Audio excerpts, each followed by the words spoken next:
Chapter 5. Advice from a Caterpillar. The caterpillar and Alice looked at each other for some time in silence. At last the caterpillar took the hookah out of its mouth and addressed her in a languid, sleepy voice. "Who are you?" said the caterpillar. This was not an encouraging opening for a conversation. Alice replied rather shyly, I hardly know, sir, just at present. At least, I know who I was when I got up this morning, but I think I must have changed several times since then." "What do you mean by that?" said the caterpillar sternly. "Explain yourself." "I can't explain myself, I'm afraid, sir," said Alice, "because I'm not myself, you see." "I don't see," said the caterpillar. "I'm afraid I can't put it more clearly," Alice replied very politely, "for I can't understand it myself to begin with, and being so many different sizes in a day, it is very confusing." "It isn't," said the caterpillar. "Well, perhaps you haven't found it so yet," said Alice, "but when you have to turn into a chrysalis, you will some day, you know, and then after that into a butterfly. I should think you'll feel it a little queer, won't you?" "Not a bit," said the caterpillar. "Well, perhaps your feelings may be different," said Alice. "All I know is it would feel very queer to me." "You," said the caterpillar contemptuously. "Who are you?" Which brought them back again to the beginning of the conversation. Alice felt a little irritated at the caterpillar's making such very short remarks, and she drew herself up and said very gravely, "I think you ought to tell me who you are first." "Why?" said the caterpillar. Here was another puzzling question, and, as Alice could not think of any good reason, and the caterpillar seemed to be in a very unpleasant state of mind, she turned away. "Come back," the caterpillar called after her. "I've something important to say." This sounded promising, certainly. Alice turned and came back again. "Keep your temper," said the caterpillar. "Is that all?" said Alice, swallowing down her anger as well as she could. "No," said the caterpillar. Alice thought she might as well wait, as she had nothing else to do, and perhaps, after all, it might tell her something worth hearing. For some minutes it puffed away without speaking, but at last it unfolded its arms, took the hookah out of its mouth again, and said, "So you think you're changed, do you?" "I'm afraid I am, sir," said Alice. "I can't remember things I used to, and I couldn't keep the same size for 10 minutes together." "Can't remember what things?" said the caterpillar. "Well, I've tried to say, 'How doth the little busy bee?' but it all came different," Alice replied in a very melancholy tone. "Repeat, 'You are old Father William,'" said the caterpillar. Alice folded her hands and began. "You are old, Father William," the young man said, "and your hair has become very white. And yet you insistently stand on your head. Do you think at your age it is right?" "In my youth," Father William replied to his son, "I feared it might injure the brain. But now that I'm perfectly sure I have none, why I do it again and again." "You are old," said the youth, "as I mentioned before, and have grown most uncommonly fat. Yet you turn a back somersault in at the door. Pray, what is the reason of that?" "In my youth," said the sage, as he shook his grey locks, "I kept all my limbs very supple. By the use of this ointment, 1 shilling the box, allow me to sell you a couple." "You are old," said the youth, "and your jaws are too weak for anything tougher than suet. Yet you finished the goose with the bones in the beak. Pray, how did you manage to do it?"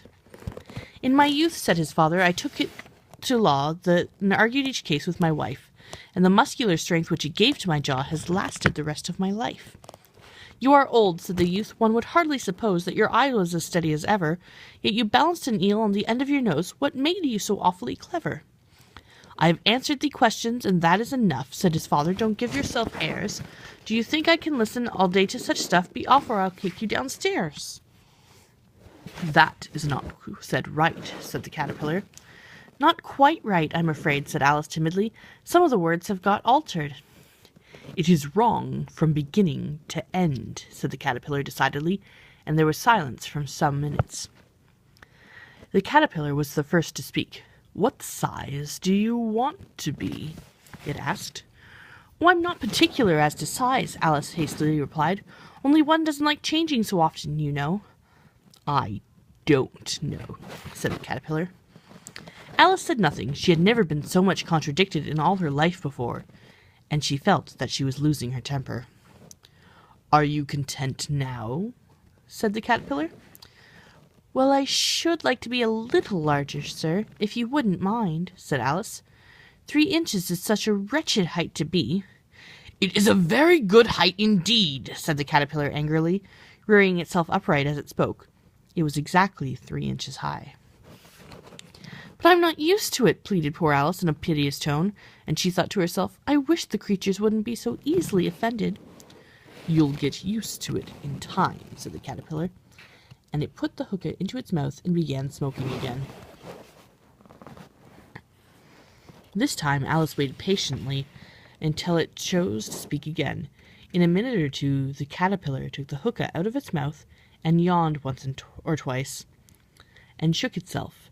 Then it got down off the mushroom and crawled away into the grass, merely remarking as it went, "One side will make you grow taller, and the other side will make you grow shorter." "One side of what? The other side of what?" thought Alice to herself. "Of the mushroom," said the caterpillar, just as if she had asked it aloud, and in another moment it was out of sight. Alice remained looking thoughtfully at the mushroom for a minute, trying to make out what were the 2 sides of it, and as it was perfectly round, she found this a very difficult question. However, at last she stretched her arms around it as far as they would go, and broke off a bit of the edge with each hand.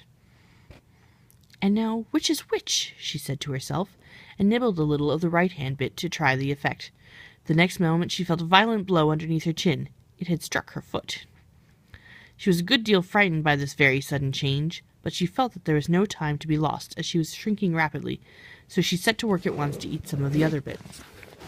Her chin was hardly room to open her mouth, but did it at last, and managed to swallow a morsel of the left-hand bit.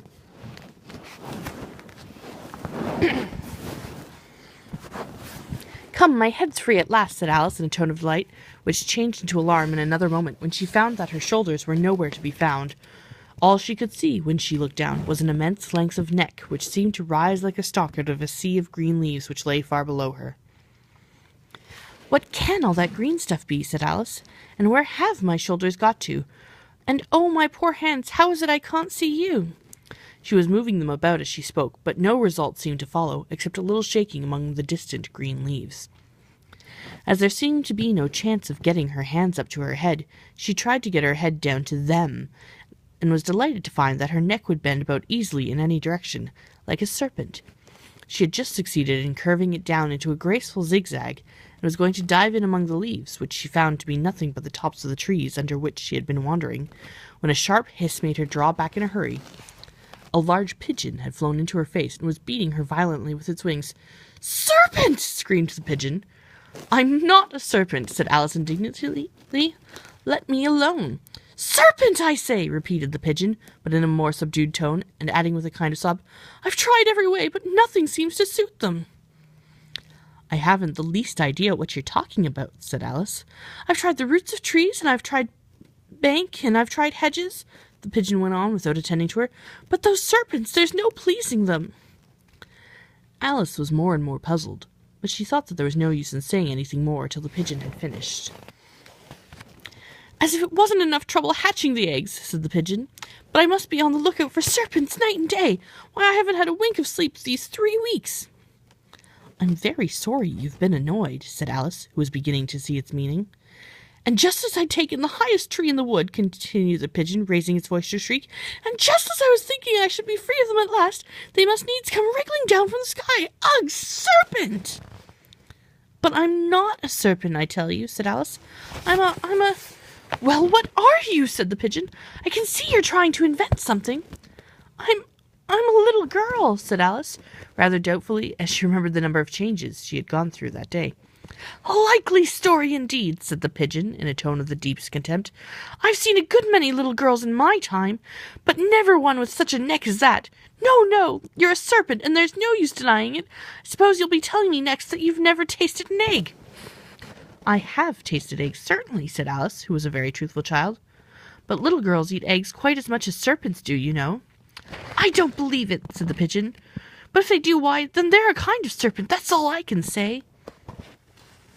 This was such a new idea to Alice that she was quite silent for a minute or two, which gave the pigeon the opportunity of adding, "You're looking for eggs. I know that well enough, and what does it matter to me whether you're a little girl or a serpent?" "It matters a good deal to me," said Alice hastily, "but I'm not looking for eggs, as it happens, and if I was, I shouldn't want yours. I don't like them raw."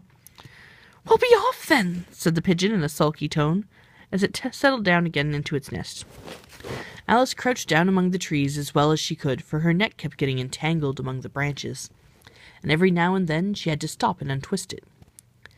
After a while, she remembered that she still held the pieces of mushroom in her hands, and she set to work very carefully, nibbling first at one and then at the other, and growing sometimes taller and sometimes shorter, until she had succeeded in bringing herself down to her usual height. It was so long since she had been anything near the right size that it felt quite strange at first, but she got used to it in a few minutes, and began talking to herself as usual. "Come, there's half my plan done now. How puzzling all these changes are. I'm never sure what I'm going to be from one minute to another. However, I've got back to my right size. The next thing is to get to that beautiful garden. How is that to be done, I wonder?" As she said this, she came suddenly upon an open place with a little house in it about 4 feet high. "Whoever lives there," thought Alice, "it'll never do to come upon them this size. Why, I should frighten them out of their wits." So she began nibbling at the right-hand bit again, and did not venture to go near the house until she had brought herself down to 9 inches high. And that's the end of that chapter.